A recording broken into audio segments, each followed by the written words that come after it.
Good morning, everyone, and welcome to the 2022 Vermont Community Leadership Summit. My name's Julie Moore, and I am both the chair of the Vcrd board as well as the Vermont Secretary of Natural Resources. And it is a pleasure to be here in person with so many of you this morning. Our first order of business is to get to hear a little bit from President Parwinder Grewal, who is the new began as president of Castleton VTC and NVU earlier this summer on July 1st. But on July 1st of 2023, will become president of the new Vermont State University. President Grewal brings a tremendous amount of experience in higher education, as well as R&D experience in government and industry from across the U.S. He was the founding dean of the College of Sciences, among other positions, at the University of Texas, Rio Grande Valley, which was also a new university created through the merger of three major institutions. His academic background in agriculture, plant pathology, and zoology, and he is an internationally recognized nematologist, meaning somebody who studies the interaction between microscopic worms and plants. His most recent research focused on community resilience through local self-reliance in food, energy, and water. It's a really impressive background and one that seems extremely well suited to some of the challenges and opportunities facing Vermont. And we're grateful to him and his team for welcoming us here today and hosting all of you community leaders from across the state. And so with that, I will turn it over to President Grewal.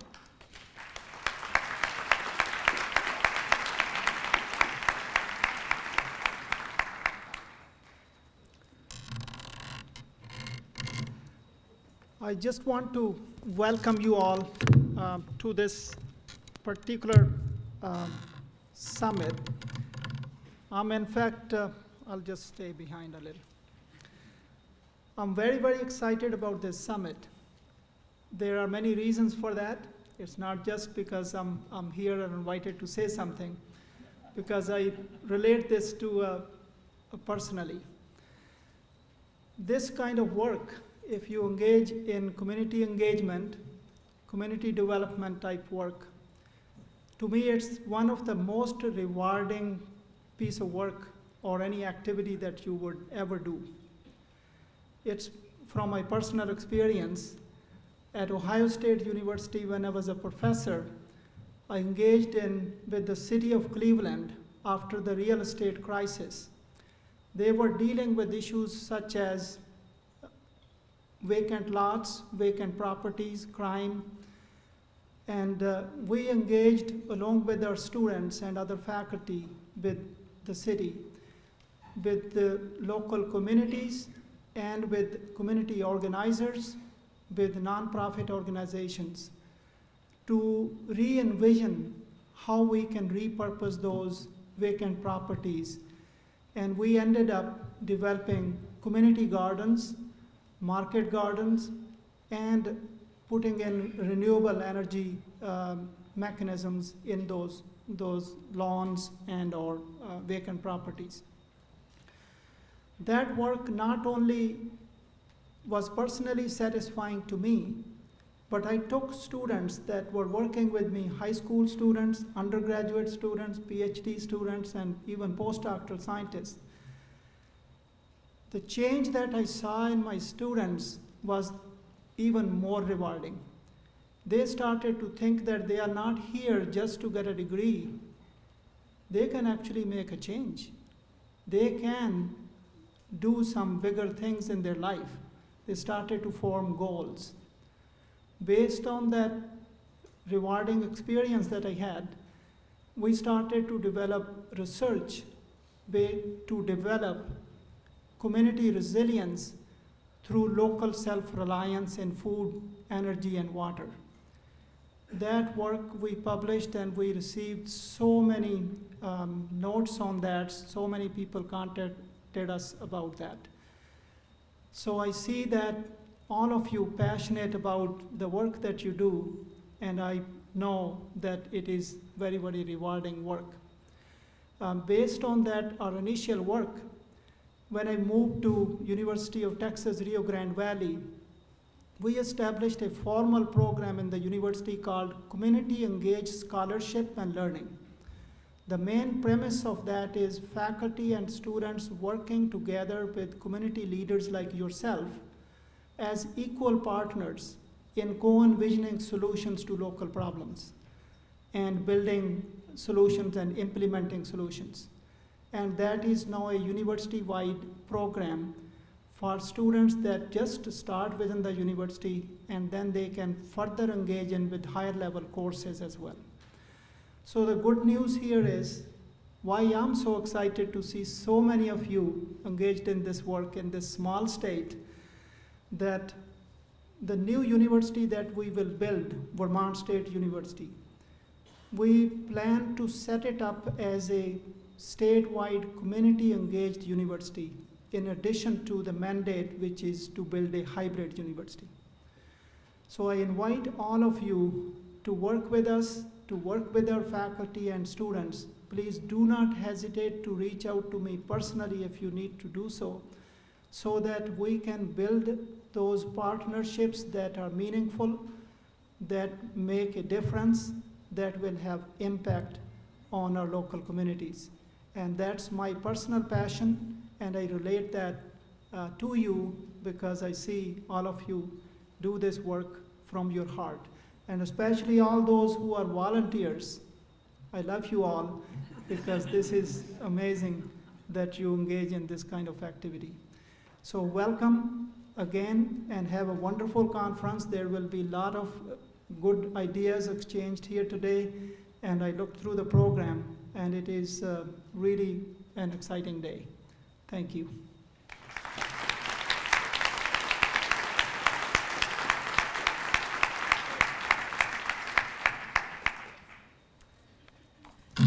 Thank you, President Graywall, for that warm welcome and those really on-the-mark remarks. So as board chair for the Vermont Council on Rural Development for nearly 4 years now, it's been a pleasure to see the impact of this organization's work in Vermont communities. Vcrd is an independent and nonpartisan nonprofit that believes in local leadership and the ability of communities to help set local priorities for action and works to unleash the power of Vermonters to create a better future. Fundamentally, the Vermont Council on Rural Development is about civic engagement and democracy, and through our work, creating opportunities and forums for ideas to be exchanged, for people to meet one another, and for projects to come into being that orient a community towards the future. We're honored, truly honored, to have all of you here with us for this day of celebrating local leadership, sharing and training, and framing ways to strengthen all that we do together in service for the future of our communities and our state. So you have my thanks and warm wishes for a great conference. And with that, I'll ask the VCRD Executive Director, Brian Lowe, to provide a bit of an overview for the day.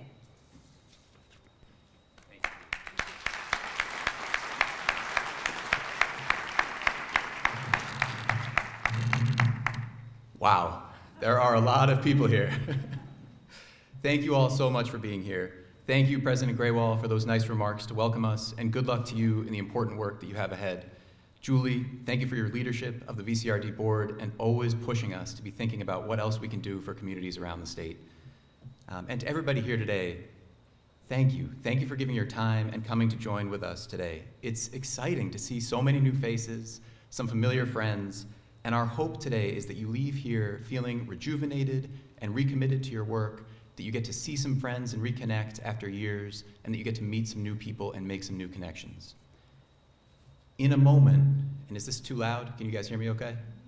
Okay, good. In a moment, we're gonna hear from the accomplished poet and author, Rajni Edens. Rajni's art touches many themes relevant to our collective work: our shared humanity, the centrality of community and youth, the importance of being open to learning from one another. He also speaks to the challenges that we face, and a line from one of his works has really stuck with me because it embodies a central challenge that drives much of our shared effort.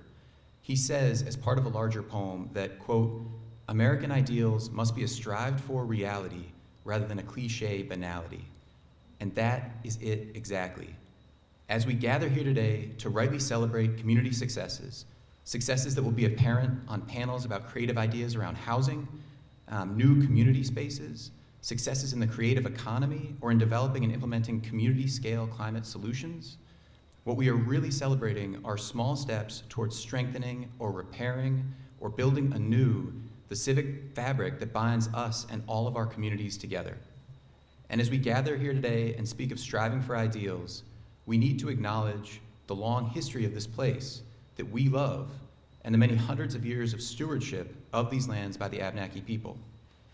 We are also going to talk honestly about some challenges that we need to face together, with workshops and discussions focused on issues like freedom and unity and Vermont's polarities, how to engage the next generation of leadership, how to think about demographic change in Vermont, and how to have necessary conversations about racism in Vermont.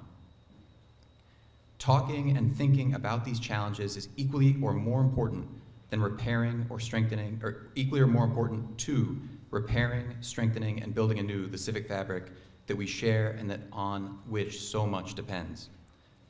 Striving for these ideals matters a great deal. Smarter people than I have referenced this quote that I will share, but I believe it with an equal fervor. Abraham Lincoln called American democracy the great experiment, and it is. There's no guarantee that it persists, and there is an uncertainty inherent in democracy that requires every citizen, every resident, all of us, to step forward and contribute to the challenges and opportunities that we face in our communities.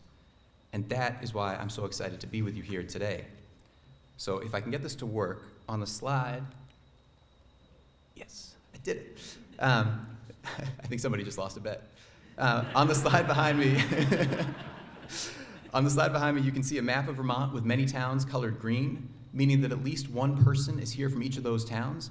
And since we did this, we've had about 200 additional registrations, so there's a lot more green on this slide than you can see. What it says to us is democracy requires participation. It requires showing up for your community. It requires stepping forward to support a better future. And that's what you are doing today, and that's what you're doing in your work. This next slide, you can see a consolidated list of some of the comments that we got from you all through the registration portal. This slide gives a sense of what communities across the state, where different volunteers and leaders, what are they working on?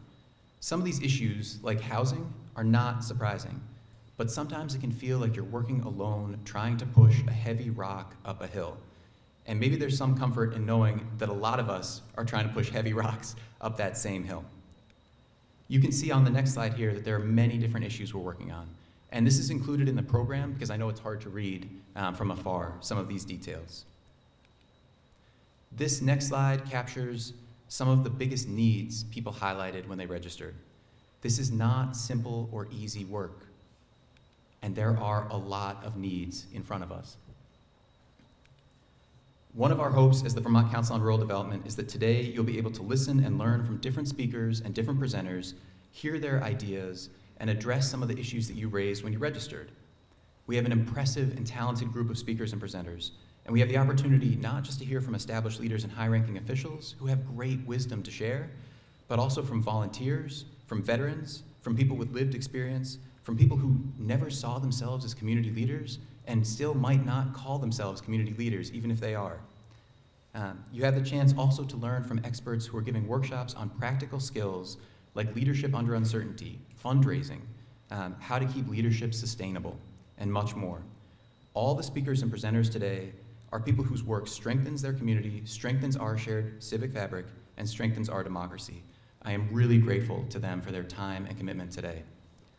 I also want to note and thank the Vermont professionals of color who will be hosting an affinity space for Black, Indigenous, and people of color right outside next door in Conant, room 103.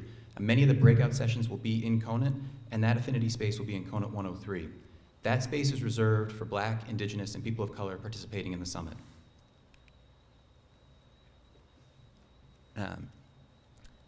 As Julie said, VCRD is an independent nonprofit that often acts as a neutral facilitator in communities or on complicated projects throughout the state.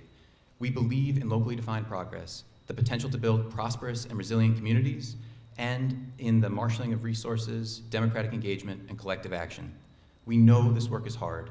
It can be hard to overcome inertia in your community. It can be dispiriting to see the politics at the national level at times. And honestly, it can be hard to engage in your community even when you want to, even when you believe in that shared future, with so many distractions and so many other responsibilities. But you're here, You made it. There's enormous potential in this room, and our hope today is that you participate in this summit, that you learn some new things, you meet some new people, you see yourself in a panelist or in a presenter, and you take that idea back with you to your community. So I've got to say a couple words about how the day will work, just some of the kind of key logistics for how we're going to move 500 people around VTC over the next couple hours. I'm learning as a first-year executive director that Vcrd does not do things in half measure. So in the next hour or so, we'll hear from Rajni Edens, and we'll hear from a number of community leaders about their story, either for their organization or a project they're working on in their community called Spark Stories. These are short, 5-minute, exciting stories, inspiring stories from different leaders around the state. Then we're going to hand out 3 awards to some transformational leaders who've done really tremendous things with their time in community or across the state. Then we break up for different sessions. And so this is important. The day is organized in a way that aligns with many of the interests that we heard from people. And so I want to make sure you understand our design. And I'm going to do this quickly because I know we're running a little bit behind. If you see on your program in the agenda an S, that stands for Skills Workshop. This is an expert-led workshop that is meant to teach practical skills if you're interested. And F stands for Forum. Forum are events with kind of larger discussion topics, and they're led by expert facilitators who are asking these broader questions because we want to learn from you. These are issues that matter a great deal for Vermont's future, and we'll have scribes in those forums taking down your ideas, your concerns, your thoughts about challenges or opportunities, but not your name, so that we can hear and think and grapple with some of these difficult challenges. P is for panels. I'm pretty excited about a number of these. You're going to see just an incredible range of wonderful people who are sharing their time and their experience with us. And these are the folks we hope you really see yourself in and take some ideas with you back to your community. And then N. N is for networking. This is a new thing for us. You're going to have to let me know how this goes if you participate. To us, it's all about people. We want to give people a chance to meet one another, to learn from one another, to meet major foundations, to meet different organizations that focus on leadership or different funders. And honestly, it's been a hard couple years. We want people to meet each other and have fun here today as well. If, like me, you're a little bit introverted, fear not. Each of these different networking sessions has a central activity, so the burden of meeting people is not placed only on you, right? There's an organizing activity so you can participate and meet people, and it's not all you having to introduce yourself to everybody. We're gonna need to work together to make today go smoothly with this many folks here. Please be punctual, please be disciplined in listening and reflecting back. Please be respectful to the moderators who are volunteering and giving their time to bring different voices together. Lunch will be served in the VTC cafeteria, which is on the other side of Morrill Hall. There's a map on the first page of your program, but it's on the other side of Morrill Hall. It's about a 5-minute walk, so keep that in mind. It's only about an hour for lunch. There's seating for 250 in the cafeteria. There's seating outside. You can bring your lunch back here. All lunches are boxed so that it's easy for you to decide where you want to sit and so you can move around. And then at the end of the day, there's going to be an ice cream social with Ben & Jerry's ice cream, so don't miss it back here starting around 4:15. Finally, two last things from me. First, I want to thank a couple people, starting with the Vcrd team. Margaret Gibson, Jenna Kolaski, Alyssa Johnson, Jessica Savage, Kim Roop, Hannah Carpino, and Laura Cavan-Bailey. This is an incredible group of people dedicated to our state and dedicated to listening and lifting up others' ideas and approaches to some of the hardest problems that we face. Thank you. To Paul Costello, who unfortunately could not come today, but who built this wonderful, crazy ship that we are all now collectively sailing, thank you. To the Vcrd board, to the Vermont Technical College, to our many sponsors who are listed on the agenda, and who in particular I do want to take a moment to thank because we would not be able to do this without their generosity.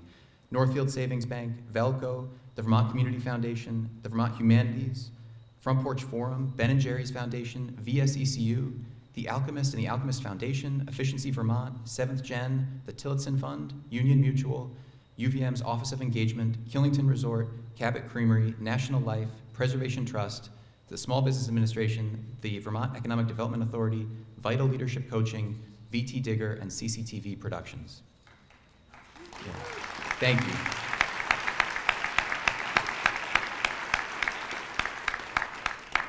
Second and last, I would like to call your attention to a list of names in your program on page 30. These are people that have been nominated by their community to come to this conference because of the way they have stepped up. either during the pandemic or giving their time to support a community project that wouldn't have happened but for their energy, or for a long history of selflessness on behalf of their community and others. These are great leaders. And in a time when it can be hard to find heroes on a national stage, it's nice to know that there's a good number among you today. So I hope you have a wonderful day. I hope this is a rejuvenating summit, that you get to see some old friends, meet some new people, think differently about our state, its history, and its future. Thank you for all you are doing to strengthen the civic fabric in your communities and to collectively help us strengthen democracy and make the ideals for which we strive more than a cliche banality.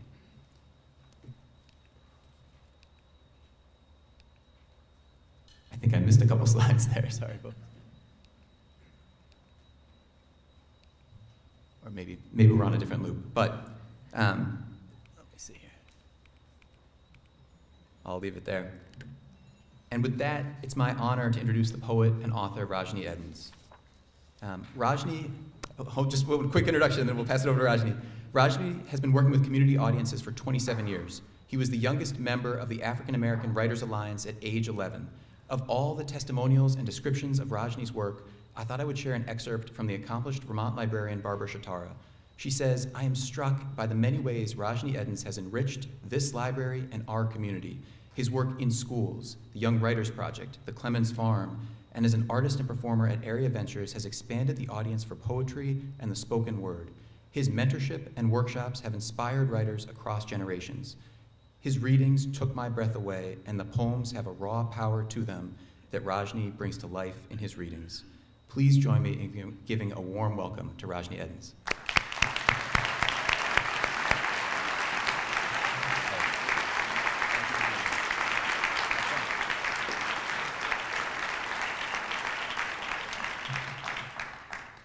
Good morning. How are you today?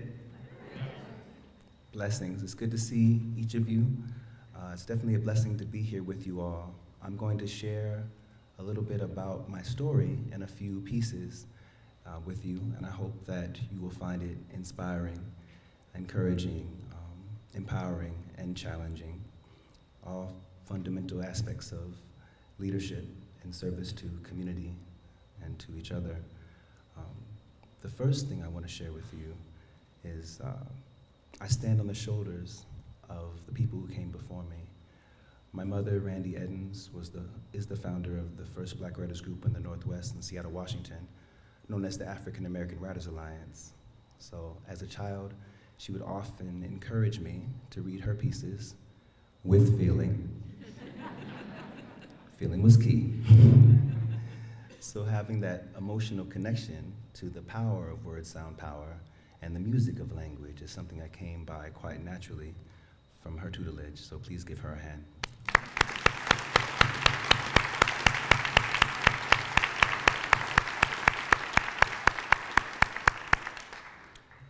I'm going to open with a piece actually that's written by her. Some of you may already be familiar with it. It's called "I'd Like There to Be a War Where Nobody Came."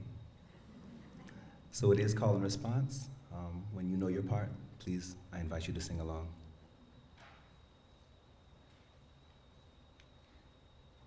And could everybody rub their hands together like this? When it gets warm, send the energy my way. It's called sending love. All right, I receive it, I reciprocate. I'd like there to be a war where nobody came. I'd like there to be a war where nobody came. Where the gunners didn't show and the flyers didn't flow, like a river carrying death to those below. Where artillery moved too slow, missed the boat and the whole dang show. And we all refused to go, I said, we all refused to go. I'd like there to be a war where I'd like there to be a war where the infantry said no, in crisp tones the taste of snow, and the bombers stated clear, they won't go in a year, and sharpshooters closed their eyes, much to the brass' great surprise. And there was peace with no reprise, We chose the peace with no reprise. I'd like there to be a war where nobody came. I'd like there to be a war where nobody came. Where we first would check ourselves, see what our causes do foretell, tweak what tweaking would do well, then maybe check ourselves again. Remembering some crazy macho in does not signify a win, cannot signify a win. So I'll say it once again, I'd like there to be a war where nobody came. I'd like there to be a war where nobody came. We'd like there to be a war where nobody came. Wouldn't you? Beautiful. Give it up for yourself. There's some real singers in here. Beautiful.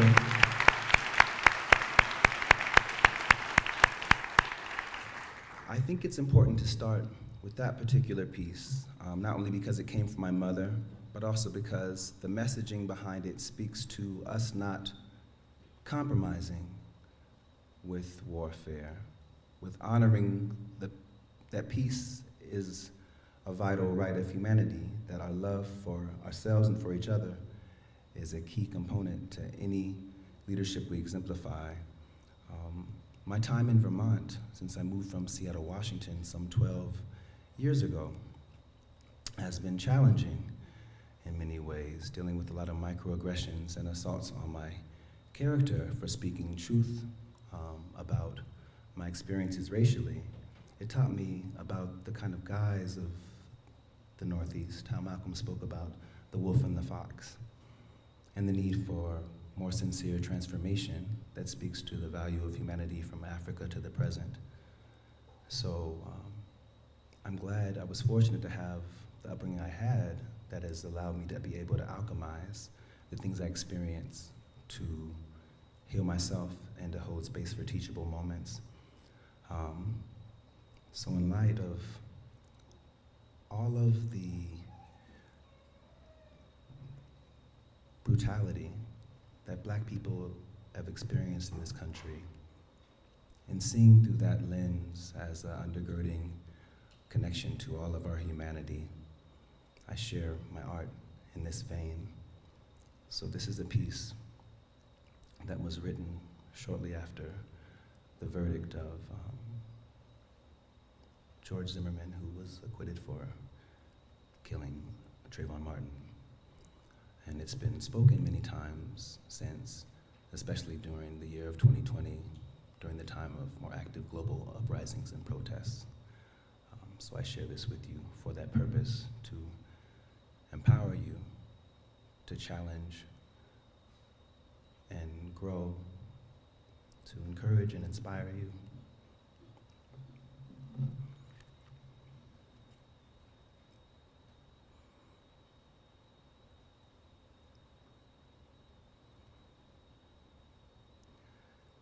Lynching is not dead. It's done in broad daylight, under the hot lights of media frenzy, for Black blood, white guilt, white fear, and white acquittal, where brown boys are still expendable. Michael Vick should have had Zimmerman's lawyer. Brown boys are worth less than Black dogs. Trayvon should have been a brown lab. Maybe then we'd see more of a humane society's presence. If poems could march in the streets, overturn verdicts, bring corrupt police to justice, if they could bring a boy back his life and a mother back her son, a father back his boy, return bullets to a gun, unloose the lynch rope and unravel the knots from choked throats, we would not be choking on tears. When do our lives become valuable in the eyes of the law? When does hate cease to be exonerated behind a badge and lighter skin? And God forbid you wear a hoodie in the rain while having Black skin with Skittles in your pocket. You can taste the rainbow, but you can't taste freedom. You can taste your own blood, but you can't taste the rainbow. Diversity is white people's code word for niggers. You can taste the rainbow, but not if you're too dark. The rainbow may come during the storm. If you're too dark on a block in a hoodie and the Skittles fall from your pocket, you never taste the rainbow. Your killer has the right to stand his ground. He may shoot you in the heart, and America may relive it in sordid detail. She is only reliving her nightmares. She dreams nightmares often. Open caskets, ashes, weighted limbs, no coffins. 2. His name is Trayvon Martin. Say it. Philando Castile. Alton Sterling. Corin Gaines. Charlena Lyles. Oscar Grant. Ahmaud Arbery. Walter Scott. The Charleston Nine. Breonna Taylor. George Floyd. Kimani Gray. Timothy Stanberry. Sean Bell. Sandra Bland. Maya Hall. Tarika Wilson. Alonzo Ashley. Eric Garner. Keith Vidal. Michael Brown. Kajim Powell. Tamir Rice. Manuel Loggins. Chavez Carter. David Latham. Yvette Smith. Luis Rodriguez. Matthew Paulo. Amadou Diallo. His name, he has the name. His name is I Can't Breathe. His name is Emmett Till. His name, you must remember his name, James Byrd Jr. He may whisper it in the wind. You may hear it in your skin. His name is guilty in his innocence. Freedom fighter, martyr, troublemaker.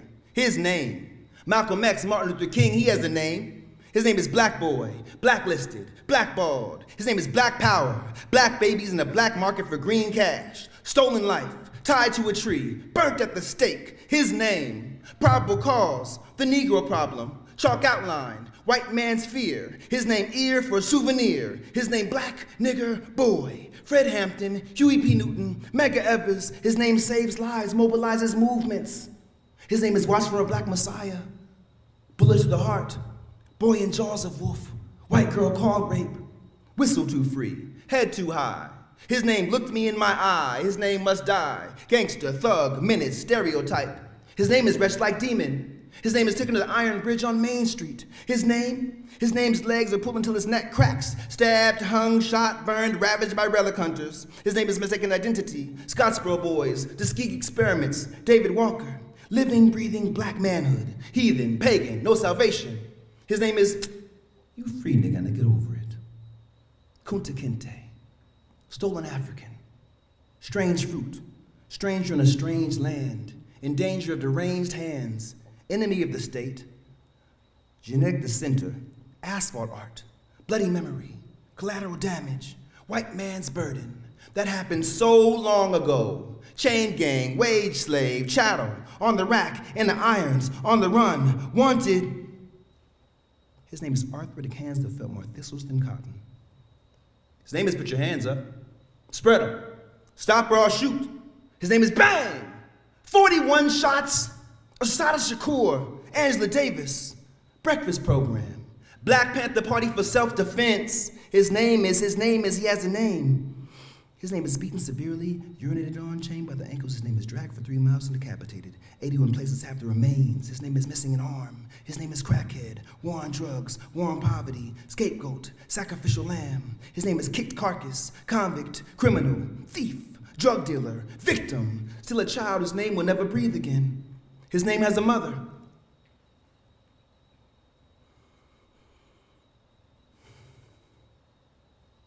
His name is expendable. Sundown laws, Jim Crow cars, Jim Crow bars. His name is racial profiling. In court, just call him profiling, because this is not about race. His name is Marcus Garvey, Frederick Douglass, Ida B. Wells. No rights a white man is bound to respect. His name has a title. When he dies, his name is Mr. Martin, wearer of the black hoodie, walker of the home path, wrong place, wrong time, wrong skin, wrong crime. His name is holder of the Skittles. His name, his mother knows his name. Her tears spell it in big, bold letters down her cheeks. His name is gone too soon. His name is Darky, Spook, Jigaboo, Sambo. His name is different. Too difficult to be pronounced by thin lips with forked tongues. His name dies without justice. Missing, lost, bottom of the ocean, shark food, triangle trade of living. star fruit, young, gifted, and black, but you can call him nigger. His name. He has a name. His name is the sun is rising. His name is wake up!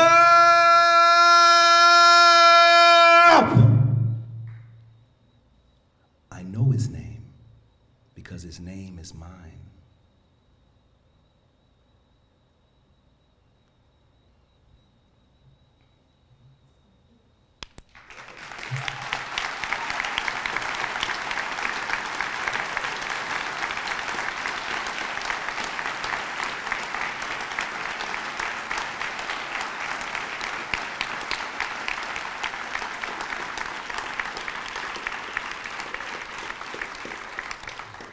Thank you so much. I hope our time together was valuable and that you're all touched and inspired to continue to serve and deepen your service to community.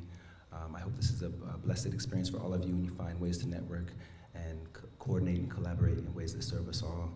I'll say a quote from a sister named Nikita Oliver. She says, "Justice is the most just us."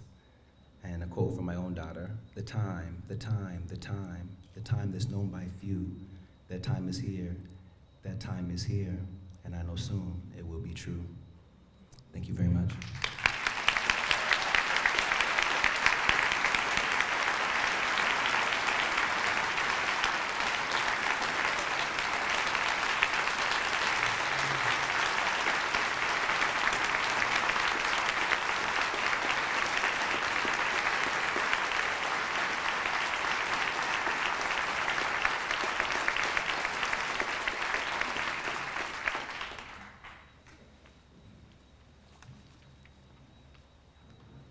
Rajni, thank you. Thank you for outlining the depth of the challenges we face and also giving us some hope as we think about the future.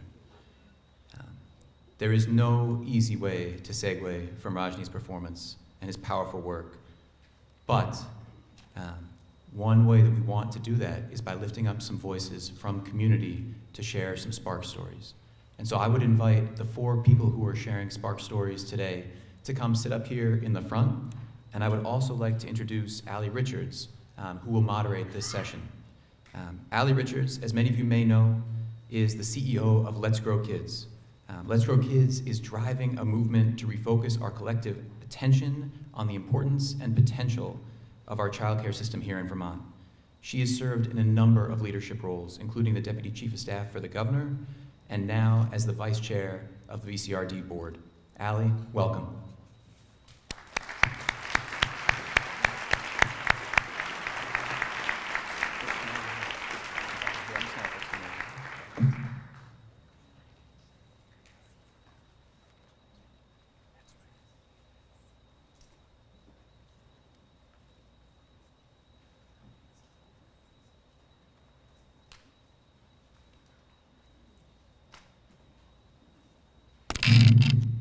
Hi, everyone. I think we need a collective deep breath.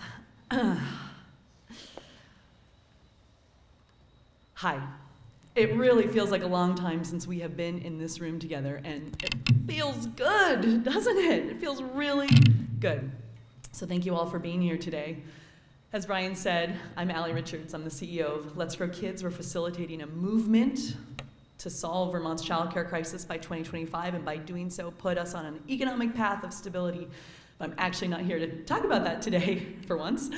It is my distinct honor to have a chance to host this next segment of the agenda, Spark Stories. So I'll just say, a lot of people, especially politicians, will say, let me tell you a story. Why do they do that? It's because they actually know it changes the chemicals in our brain. There's this amazing magical effect when you hear a story that it actually helps you have those chemicals that allows you to experience just a bit of what the storyteller is trying to convey.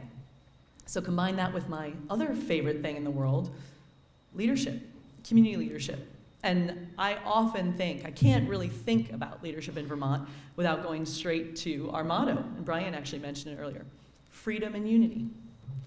It is an inherent contradiction. What is that, freedom and unity? But actually, what I love about it is I think we all get it. We really get it. We want the freedom to live our own lives, do our thing, innovate, be ourselves. But at the end of the day, we all care about our neighbors. That's a really amazing thing.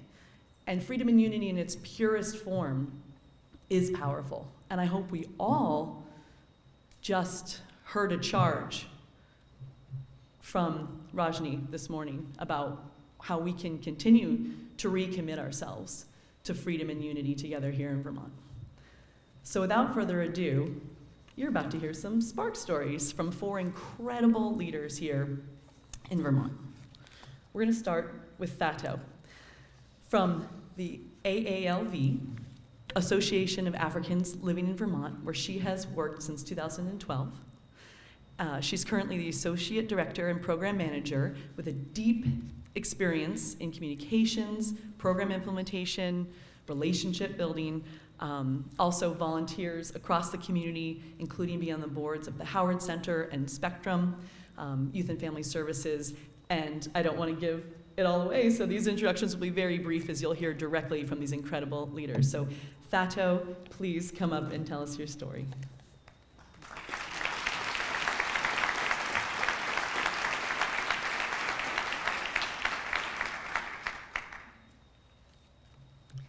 Good morning, everyone. I'm trying to communicate with Brian, who's not getting it.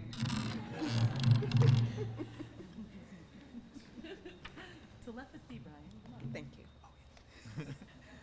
I got it now. Thank you for having us. Wow, we are all finally in person. I'm not in any way a public speaker, so I'm as nervous as a wreck. Plus, I have an accent, if you haven't picked it up yet. So if there's anything I'm gonna say that you do not hear, please pull me aside after this and I'll clarify. So today, I'm going to speak about the real leaders that I am blessed to work with.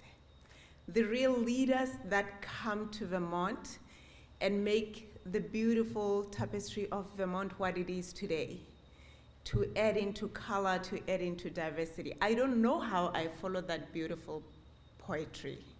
I'm gonna try my best.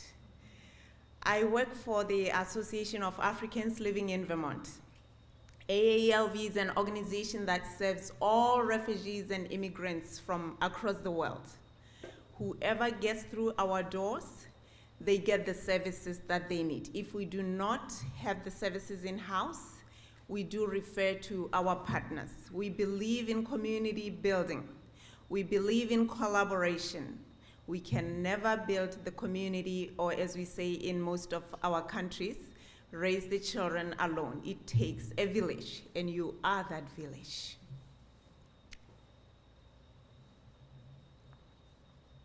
I keep looking up, but it's okay. I'm gonna go through this. Today, I would like to talk a little bit about what I will call disruption. I want you to imagine this. You are going about your day. You are a farmer. You are a businessman or you are a businesswoman. You woke up in the morning to do what you need to do to make ends meet, to feed your own family. In a split second, literally a split second, you are called and told, run for your life. You don't know where to go. You follow whoever you can see running towards whatever direction they find. You are looking for safety. You may not know that that's what you are looking for in the moment. You end up with a group of strangers. Suddenly dawns into you, where am I? Where is my family?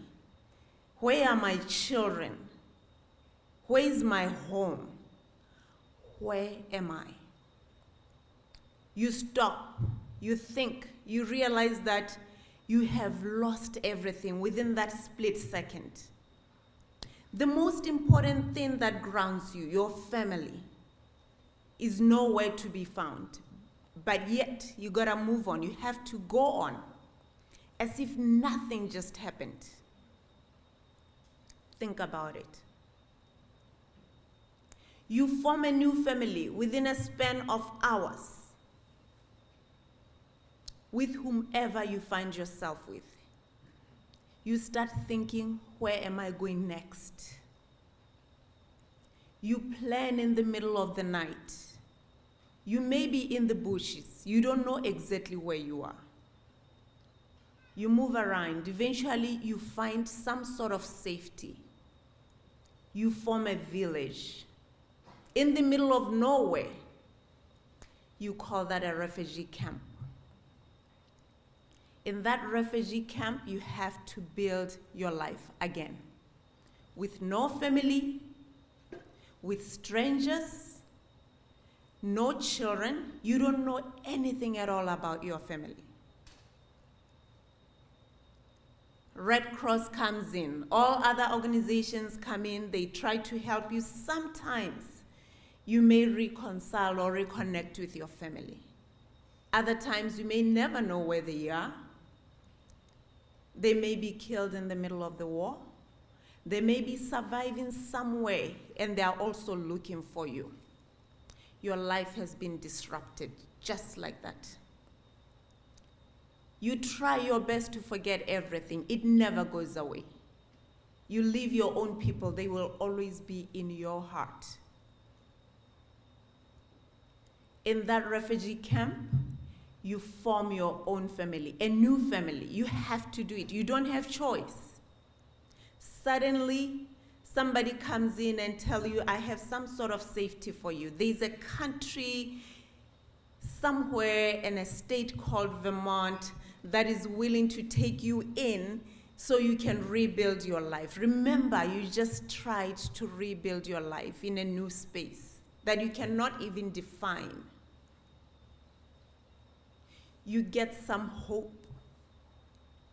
You get on the plane. You land in Vermont, of all the places. It's beautiful because you can see farms. You are familiar with farms. You are familiar with the beauty of the city. You are familiar with the green. It suddenly feels like you are safe. After a couple days, you start wondering, where are my children? You start wondering, where is my family? Am I ever going to see my family again? The reality sinks in. But you have to move on. That's where AALV comes in, folks. People walk through our doors every day at 20 Allen Street. Today, I want to tell you a little bit about the real leaders, the real heroes who make it happen. AALV has a staff of about 14, about 3 on temporary basis. We go through the doors of AALV every day. We don't know what story we are going to hear. What we know is that we are going to make some connections to get someone help. As people come in, the one thing that brings comfort is they find somebody who can speak their language, someone that they can identify with, somebody that have walked their walk. We speak about 17 different languages in one space. You walk in, if you are not used to that, it may feel overwhelming. But that's where the real heroes, the real community leaders are every day. Folks come in to talk about their stories. Folks come in to say, I need help. These real leaders that I'm talking about make it happen without complaint every day of their lives. They have walked this walk. 99% of them are refugees. We come to Vermont, we become part of this beautiful community, we feel welcome. We may face challenges because they will always be there. What our hope is that we can all work together to make Vermont a beautiful place to live, to make Vermont where you can see different colors without being threatened, to see our coming here as part of enhancement of the community. That's what makes the community. That's what makes Vermont happen.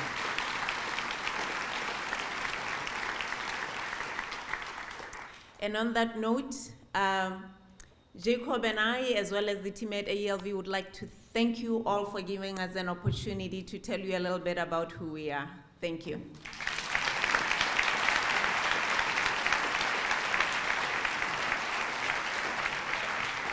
Ottowe Project, everybody, thank you so much for your leadership and for sharing your story with us today. Next, we have Kate. If you've been around Danville and you see some exciting collaboration or innovative product happening, you can bet she's involved with it. She's the co-chair of the Danville Train Station Committee, a member of the Planning Commission, the municipal lead through the Better Connections planning process, deep background in public health, community development, and really bringing the folks together in Danville in a way that I think we could all take a lot of inspiration from. So without further ado, Kate Whitehead, please join us up here.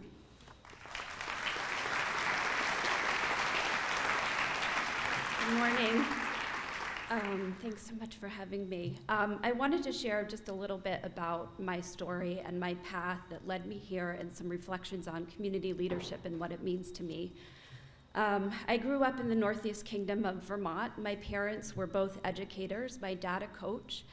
I went through the public school system here, and looking back, I remember things like economics class senior year and presenting on an economic development project that was being proposed in our downtown, and learning from a teacher about concept mapping and the importance of looking at how different ideas connected. I still think in this way. All of these things shaped me. After graduating from St. Johnsbury Academy, I left Vermont and spent about a decade out west. I studied community health at Montana State University, and I had an amazing advisor who was a big proponent of rural health equity and addressing health disparities. I think of her as being nose deep in her research, and she brought her passion to the classroom, and she had us out in the field talking to people and developing programs and helping find solutions. Her passion is Native American health and building those trusted relationships and bridges and new pathways between communities. I learned from her and I watched her. She's a leader. When I returned to Vermont, I worked in the public health field for a number of years. I met amazing, caring people. I learned about the bridges out of poverty and protecting our most vulnerable populations. I learned about viewing individuals and communities holistically and how important that is. In that time, the public health community in Vermont started to look at emerging research about health in the built environment and the concept of healthy community design. In this moment, I found myself standing at the crossroads of public health and community planning. Public health practitioners and community planners were coming together at the table for the first time.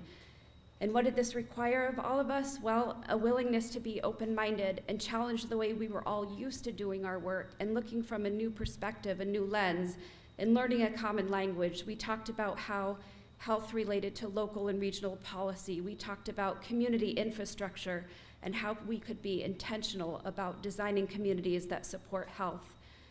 And then we got to work. We engaged communities and saw them come together to create positive change. They are all leaders.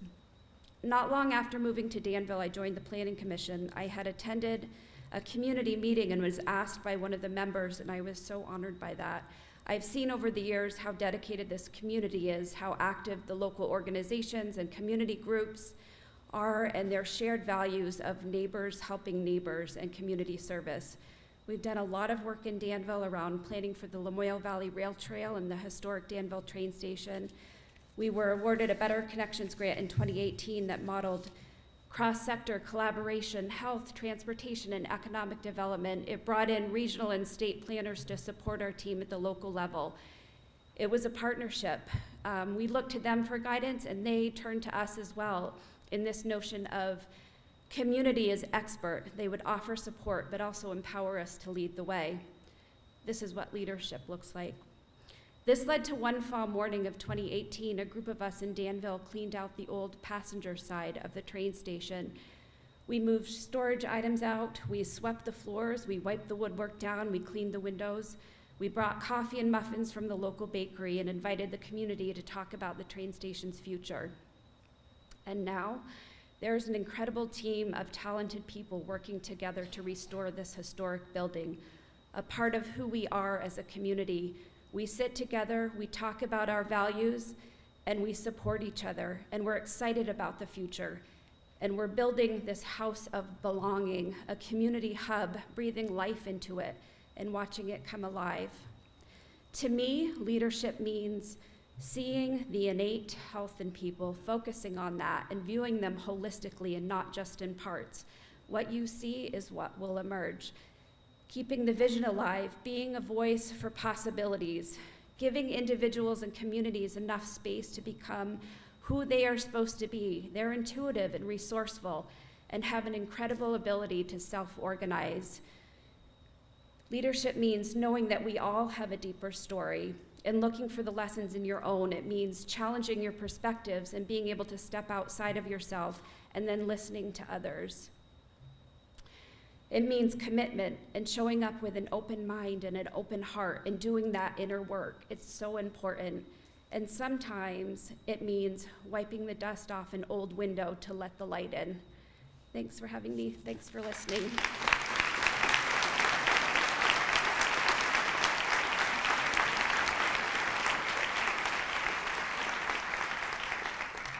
Thank you so much, Kate. I just see the image of no job too small with huge goals and ideals. So I can't wait to get up to Danville and see that. Thank you for sharing your story with all of us. Next, I want to introduce you to Rich. Rich Holshu, I actually have the great honor of working with him on the Future of Vermont Action Team, where he has this wonderful style of being both forceful and kind and moving the conversation along for all of us. He is a resident of Southern Vermont, and he's an independent historic and cultural researcher. He served on the Vermont Commission of Native American Affairs and is a public liaison and tribal historic preservation officer for the Elnu Abenaki, members of the contemporary indigenous community. He's also the founder of the Ottowe Project. Rich, we're very excited to hear from you today. Thank you for sharing your story.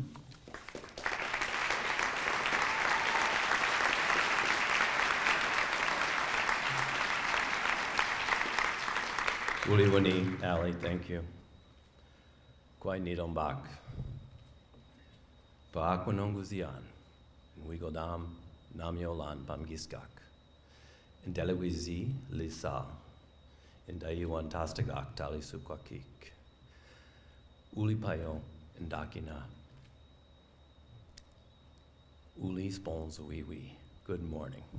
Hello, my friends. It's good to see you, most of you for the first time.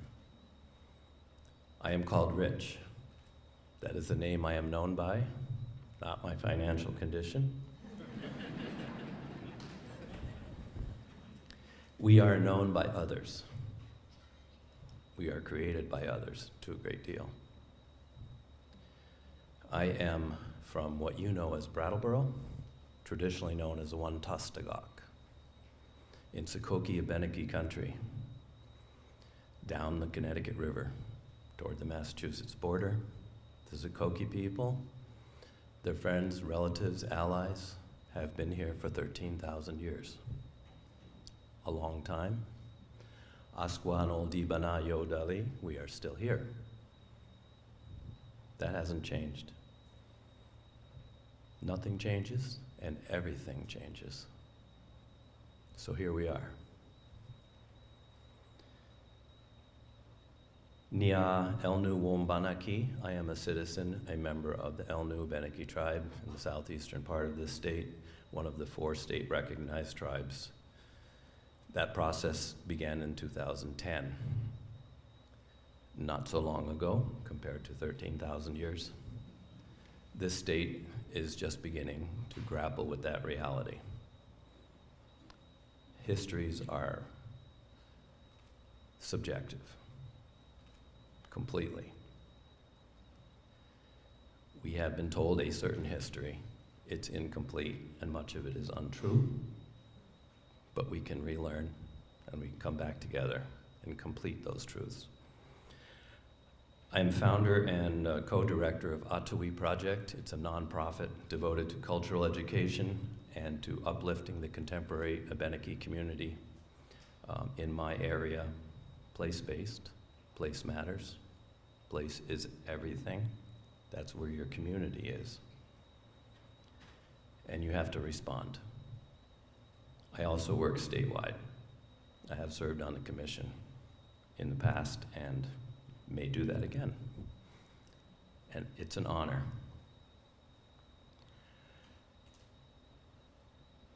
I want to share a little story with you of something that's happening right now. It's a good story. I'm happy to be able to share this. I mentioned 13,000 years. Where the Wantastuk, today's West River, meets the Quenetuk, the Connecticut River, at Wantastagok, which you know as Brattleboro, there are petroglyphs. There are carvings in the rock there, upwards of thousands of years old. That's a long time. They're still there. They're still doing what they were placed there to do in the first place, which is to recognize that place, to respond to that place appropriately, and to acknowledge what is happening there. And what is happening there is a great transfer, confluence of spirit in that place in particular, and a few other places. These are sacred places where the people who are in relationship with those places closely can recognize what is happening. They see it. They've been there a long time. They've been witness, and they understand. A lot of those teachings and understandings are no longer with us. We need to bring them back to change the story from the one that we've been told to a better story. Make this really short because I got my time warning.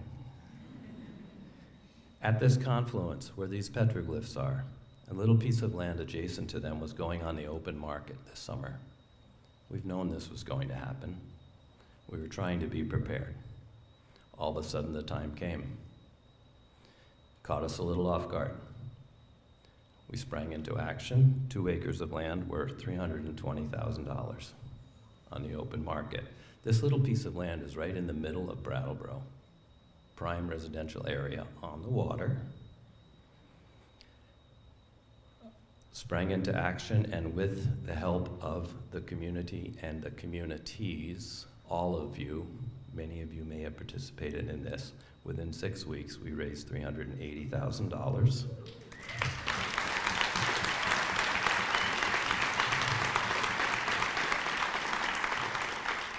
And so this place, this special place, where the petroglyphs are, a place of ceremony, a place of pilgrimage for thousands of years. Many, many, many ancestors are buried there.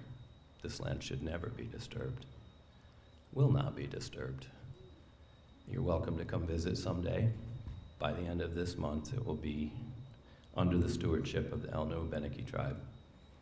With the assistance of many others, I want to give a shout out to Vermont Land Trust as our trusted partner.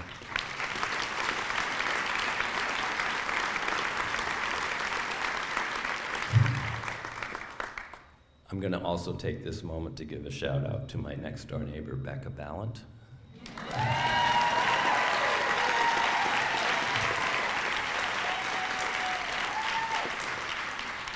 A fellow resident of Wantastagok, and she knows that name. And other people are learning it now, so thank you. Add this story to yours, and let's create a new one, an old one, and a new one. Creation is continual. Thank you.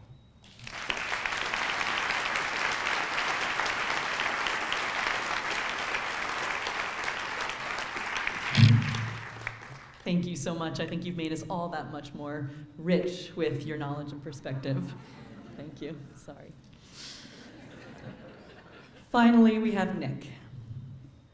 Hi, Nick. Nick Stark is a French-American multidisciplinary designer. He moved to Poultney after visiting the family camp on Lake St. Catherine his whole life. He's recently overseen the rebranding of the Slate Valley Trails and the town of Poultney. And when he's not working or volunteering, he can be found on his bicycle or exploring with his dog, Reggie. Nick, thank you so much for your leadership and sharing your story with us.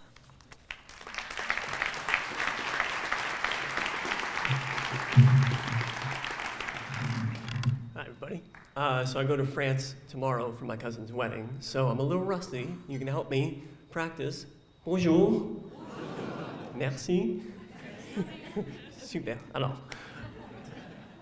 So I just want to express my gratitude for each of the other Spark storytellers, as well as the Vcrd organizers. It's great to see such representation up here today. I was honored, surprised, and a bit scared when Kim and Jenna approached me about sharing some thoughts on community leadership. Despite the deep connection I feel towards this land, having grown up visiting our family camp on Lake St. Catherine in Poultney, I'm also a COVID transplant and an unabashed Flatlander. Please don't tell anybody from New Jersey that I'm here, okay? I now live in downtown Poultney, and I want to share a story of community and collectivity, how a team of volunteers successfully completed a rebranding effort at no cost to the town, and some lessons learned about the nuts and bolts of how we came together to see through this collaborative initiative. In the past 10 years, like many other small towns across the street, Poultney's seen its fair share of hardship. Our independent pharmacy closed, our bank left, the co-op shuttered, the discount food store burned down, and in 2019, after 185 years, Green Mountain College at the end of Main Street closed its doors. Thankfully, a few years prior, in 2016, a group of local volunteers, selfless landowners, and some gracious benefactors set out to build a public network of hiking and biking trails in the area. Slate Valley Trails was born, and in the absence of the college, conversations and minds slowly turned and began to pivot to the idea of a recreation-based economy. In 2021, Poultney was awarded with an EPA Recreational Economies for Rural Communities grant. Out of a series of workshops, one action goal that survived the many voting rounds was to rebrand the town to reflect its new approach. I was voluntold by my friend James that I would be the gold champion. So here's how we did it. Firstly, everyone in the workshop that might have been interested in the initiative received an invite to a virtual meeting, and we got to work devising a plan. That makes it sound simple, but the reality was that after a highly attended first meeting, there were weeks of meetings where it was just myself and Jose Galvez. He didn't even live in Poultney anymore. And it was us two who were figuring out what this town brand would be, where it would live, and how it would be created. Jose has since left the committee, but his involvement in the early stages of this project was crucial. It kept the flame alive. Thankfully, since then, we've built a solid core of committee members, but that early period led to the first lesson. Welcome warmly and happily bid farewell. People are busy. Take what time they can give and thank them for it. On longer projects, be prepared for a revolving door of volunteers and recognize those who consistently engage. So our committee devised a list of assets that would comprise this new branding: a logo design, a new slogan, a color palette, and typography guidelines. Next, we created a list of community stakeholders, including local nonprofits, social clubs, the select board, and local design professionals. After a few months of scheduling and holding community stakeholder workshops, the bigger groups in town were aware of the effort and why it was important. They had a chance to share their thoughts on what Poultney is and is not. Here's the second takeaway. Go for the low-hanging fruit. Plenty of organizations didn't respond to any of my emails. Engage with those that do, and try to make sure that those that don't engage at least know what's going on. After that, we fumbled a bit looking for grant funding. This is something that towns usually pay for themselves. In a stroke of luck, we learned about the Castleton Content Lab, a group of marketing students at Castleton University in the next town over. Their mission was to learn and hone their skills by assisting nonprofits and municipalities with design and marketing projects. They were ecstatic to help out, and after a handful of Zoom meetings and pizza-fueled brainstorm sessions, they set to work on designing the new town assets. We went through a few closed-door sessions of refinement and presented the new branding to our stakeholder groups. The Castleton Content Lab really knocked it out of the park, and the branding received universal praise and acceptance. We made sure to get letters of support from the stakeholders we'd worked with throughout the process. Those letters and the new designs were presented, and the branding was officially adopted by the Select Board just over a year after the first branding meetings. This leads to the final lesson. Be prepared for success. I was not. It's easy to get tunnel vision for the next milestone, but lose track of what follows next. We had to scramble to prepare a mini PR campaign around the new branding once it had been officially adopted. So in your projects, I implore you, carve out some time to shout about what you've accomplished, recognize what still needs to be done, and of course, leave some time to celebrate. Best of luck with your future projects, and enjoy the day.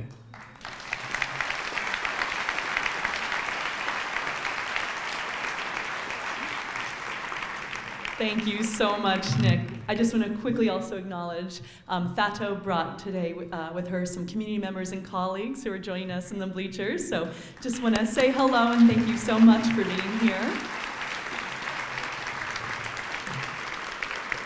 You all are so friendly and lovely and warm, and yet it takes a lot of courage to stand up, especially after a couple of years of being in our home offices. So I just want to give another huge warm applause to our 4 leaders here today for getting up here and sharing all this with us.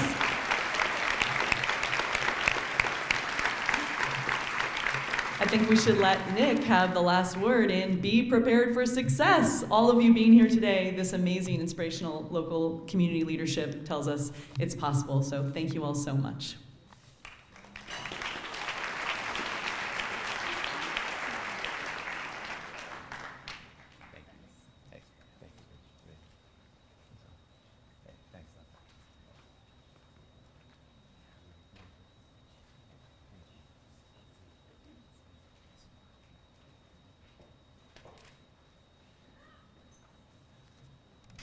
Folks, I'm going to go right into the next portion of our agenda because we are a little bit behind on time. One of the most exciting things about VCRD's working communities across the state is meeting people who are stepping forward to make a difference in their town. We get to meet some truly astonishing people who work with great passion, great integrity, and great commitment for others. And so it is an honor today to be able to recognize 3 leaders across the state whose work embodies that spirit. Their work truly is heroic, not just because of its impact and its importance, but because of the way they inspire others around them to lean forward, to do more, and to strive to meet the best ideals of our country. It's an honor to ask Julie Moore to join me here, and we are going to ask those 3 recipients, Pam Parsons, Brenda Torpy, and Sarah Carpenter, to come sit up here if they're willing.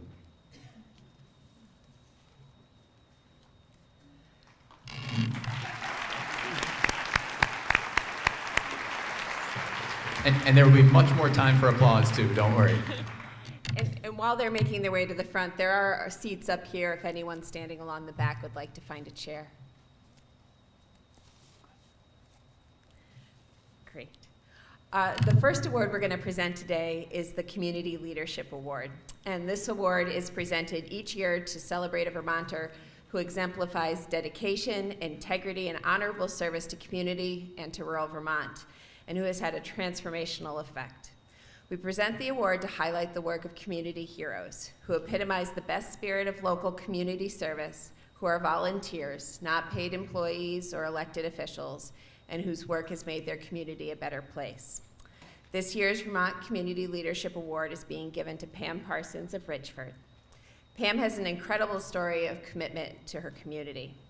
A UVM grad, she has diverse interests and talents and a remarkably broad and impressive employment history, including work at Franklin County Home Health, in education, and as the co-owner of a construction company and the executive director of Northern Tier Center for Health, or NOTCH. According to those at NOTCH who know her, under Pam's leadership, the organization has thrived, providing good jobs in a region of the state that has a large population with family incomes at or below 200% of the federal poverty level. Pam is an incredible force for good in her community of Richford, and as Tim Smith, the mayor of St. Albans, a VCRD board member, and the leader of the Regional Development Corporation notes, Pam's work has made a positive impact on Richford and really all of Franklin County. Pam serves on a number of boards as well, which is impressive in its own right, but even more impressive when you think of the range of interests and interconnected issues her service touches. She's on the board of directors of OneCare, the Bi-State Primary Care Association, Vermont Rural Ventures, the Richford Economic Advancement Corporation, and the Richford Renaissance Corporation, as well as the Pharmacy Network. Pam, it is such a pleasure to have you here with us today, and congratulations.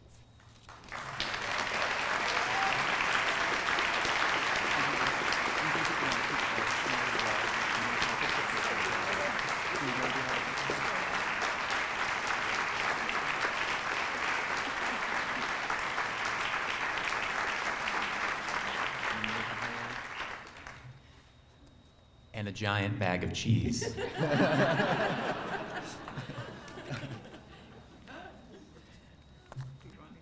going to say one last quick thing and then I'll have you speak. We just want to celebrate you a little bit more, Pam.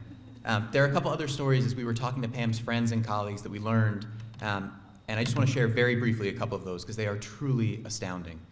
When the pharmacy in Richford was going to change hands and shut down, leaving people without a pharmacy for about 20 miles, Pam and the Notch team ended up stepping in to keep it open in Richford, and later the same in Swanton and in Fairfax. When the grocery store in Richford shut down, Pam and the Notch team stepped in to keep it open. So in addition to running a health center, Pam is running a grocery store and a pharmacy, and decided to also take on running a summer camp that is, according to Tim Smith and many others, has attracted a wonderful following and is itself a great success. When the problem is too big, when it is impossible to take on, like taking over a pharmacy, a grocery store, and a summer camp while running multiple health centers, these are the moments that Pam Parsons and the team at Notch step forward for their community and somehow make all the pieces come together. Thank you, Pam.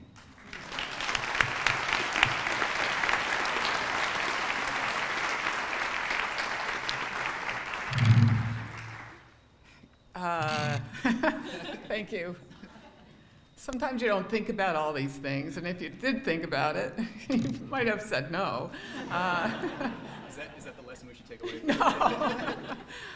I want to thank Vermont Rural Council on Rural Development for the award because they take emails, they take phone calls.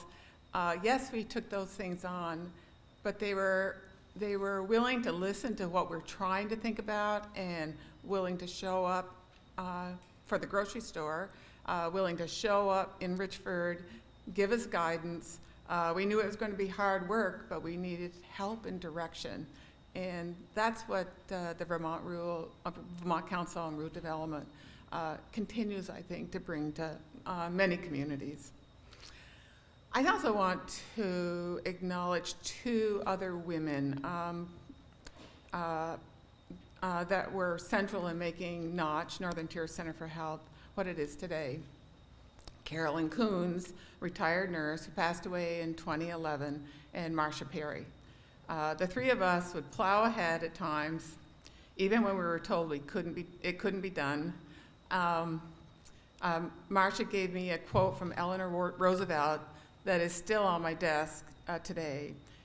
A woman is like a tea bag. You never know how strong she is until she gets into hot water.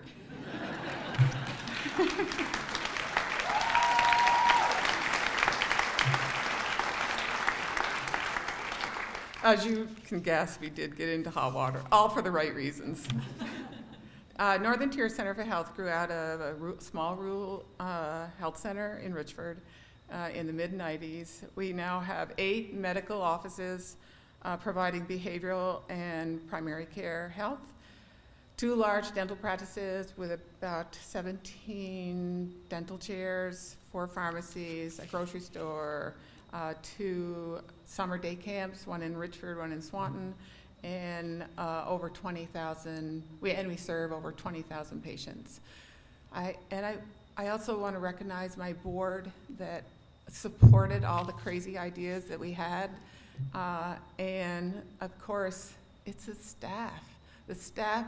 We have staff that's been with Notch, along with myself, 10, 15, 20 years, that are committed to the culture and the mission of Northern Tier Center for Health. So you can't do it alone, and I just want to make sure the staff knew that.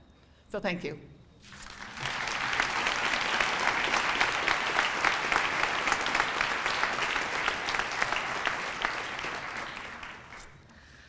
Our second award of the morning is the Vcrd Lifetime Award for Service to Vermont Communities, and this year we're actually recognizing 2 people. Over the last few years, Vcrd has recognized a Vermonter who has dedicated their life and career to their community and to communities throughout the state. This award is given in recognition of transformational leadership in service to community and the people of Vermont. Past awardees include John Ewing, Rick Davis, Paul Brune, Molly and Hank Lambert, and Gus Seelig. This year, we're excited to recognize Brenda Torpy and Sarah Carpenter for their lifetime commitments and unconditional dedication to dignity, housing, justice, economic opportunity, and a fair chance for all Vermonters. We're going to recognize Sarah first.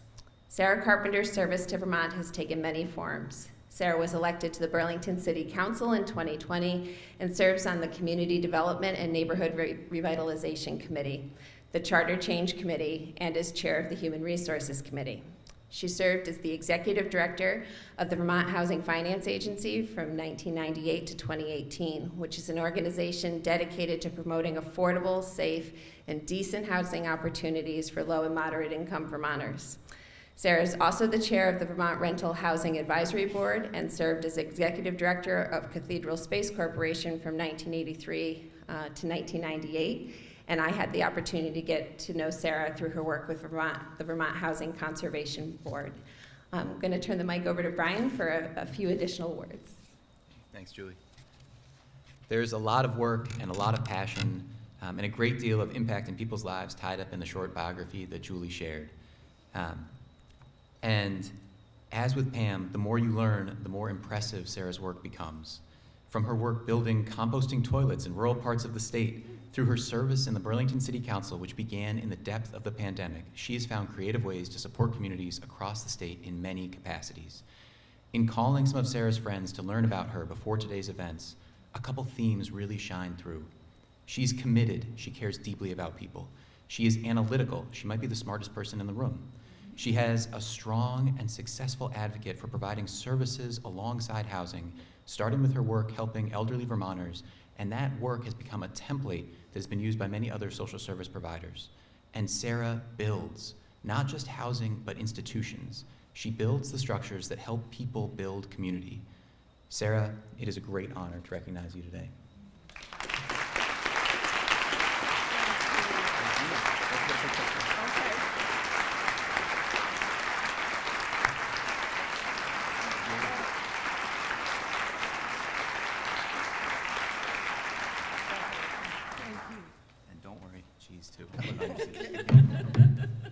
There's always room for cheese.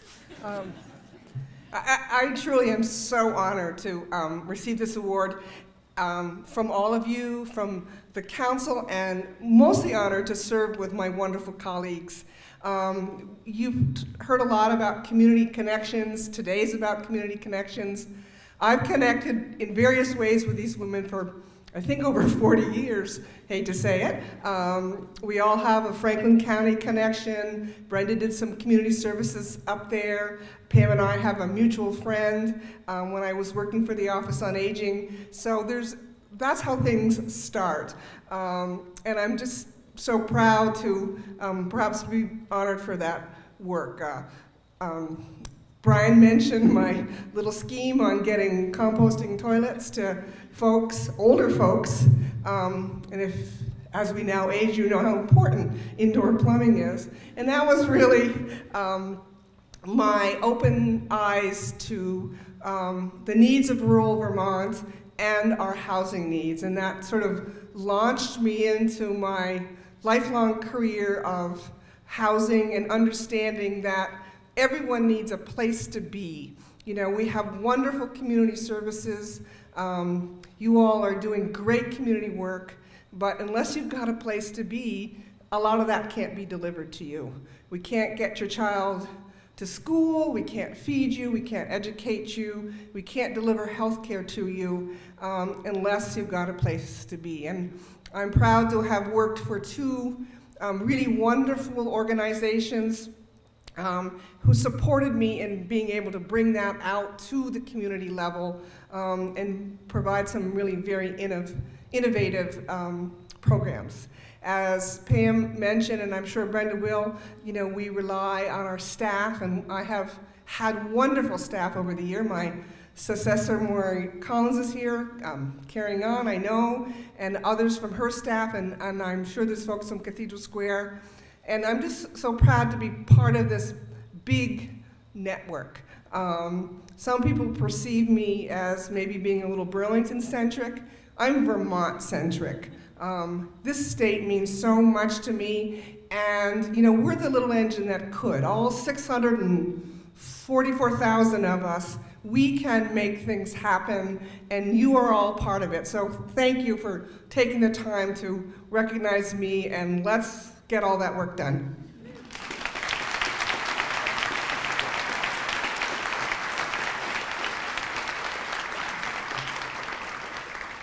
Thank you, Sarah, and congratulations. And now Brenda Torpy. Brenda, we're going to talk a little bit about the work you've done, although I don't know that can be done justice. Not every Vermonter's ideas have been recognized by the United Nations and set a new international standard, like what you and your team at the Champlain Housing Trust have done around the ideas around shared equity and permanently affordable housing. Brenda was a founder and the director of the Champlain Housing Trust from 1991 to 2021. And CHT is internationally recognized for its leadership in community-led, permanently affordable housing, receiving the UN Habitat Award in 2008. Brenda started as a community organizer in rural Vermont, worked as Bernie's first housing director in Burlington, and at the VHFA on policy and program development.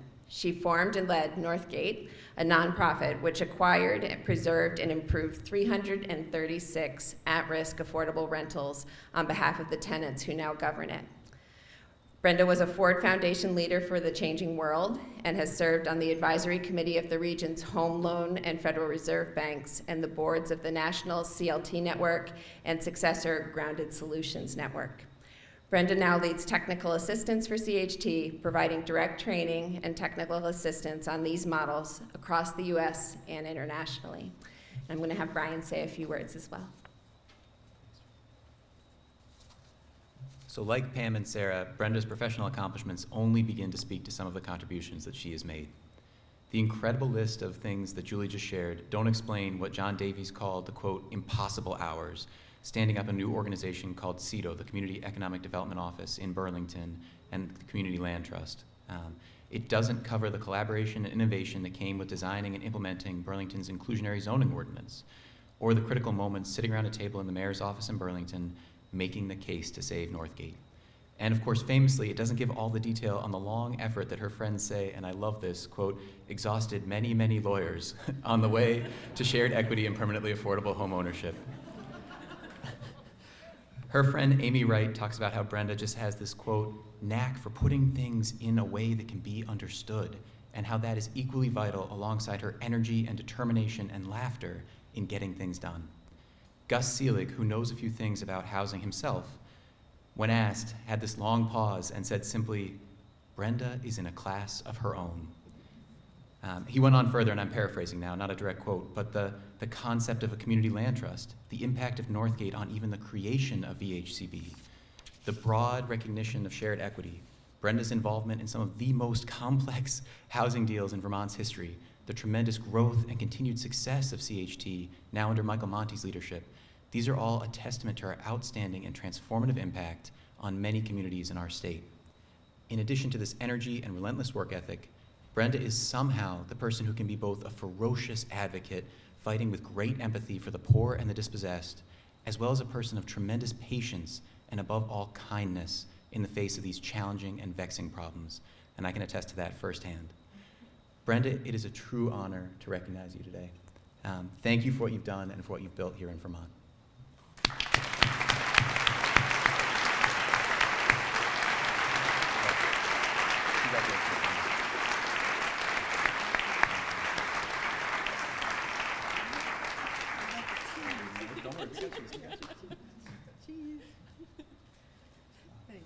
Congratulations. I want the cheese. You can't forget the cheese.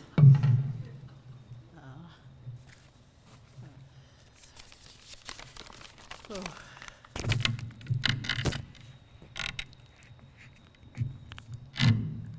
Short people. Oh, good morning, and thank you. Thank you all so much. This is a really great honor and very, very generous on the part of the council, especially in light of my co-awardees. Congrats. And past awardees who include many of my heroes, my Vermont heroes. Your work at the council is advancing community engagement and help people come together to get things done. This is the aspect of my work over the years that meant the most to me. So it's no surprise that anything that I've achieved, I did it on the shoulders of an incredible group of activists, leaders, advocates, practitioners that I've had the great good fortune to work with all along the way. And for the past many years, none more than the staff at CHT. This is a team of smart, dedicated, and very compassionate people who knock it out of the park every day, and especially now under Michael Monte's leadership. We've been equally blessed with our board members. Right in this room. Sarah was a founding member of then Burlington Community Land Trust. Hours and hours of volunteer work, and her contributions redound over time. More recently, Brian Lowe served on our board. So I don't have to tell you how lucky we were, but also that's the caliber of leadership. You can't really go wrong when you have leaders like that in your organization. Early on, those of us who went to work for Bernie Sanders when he was mayor of Burlington were schooled by his example, his courage, and his laser-like focus on the poor and the people who did not have advantage and access. And I see some of you here, Liz, others, who took that with them into Vermont. None more than Amy Wright, who took that ethic across the state, as an incredible developer, right, and fierce protector of Vermont's most vulnerable people, and always a model to me. So the achievements that you so kindly celebrate today exemplify what's best about Vermont, what drew me here and kept me. It's how Vermonters, you're here today, value and practice civic engagement. And that's nothing more than the hard work, but the most rewarding work of democracy. And we need a lot more of this across the country now. Thank you to the council for all you do to support and sustain that work. And on behalf of the entire posse, recognizing these achievements, and from the bottom of my heart, thank you.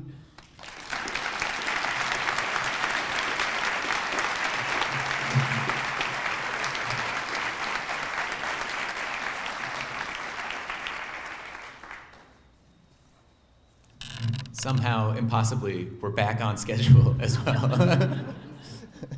Nice job. Folks, thank you. Really, thank you for everything this morning. To all those who spoke, the Spark Stories, and to our awardees, it is really an honor to be part of this event. We're going to break up now at 10:45 into different breakout sessions. The VCRD staff will be in different places around the campus. If you're lost or confused, we have wooden name tags, and we'll be happy to direct you. There's also a map on the front page, the very first page of your program, that will help you find where your breakout session is. Thank you to everybody. It is an honor. And please head out to your breakout sessions so we can start those promptly. Thank you.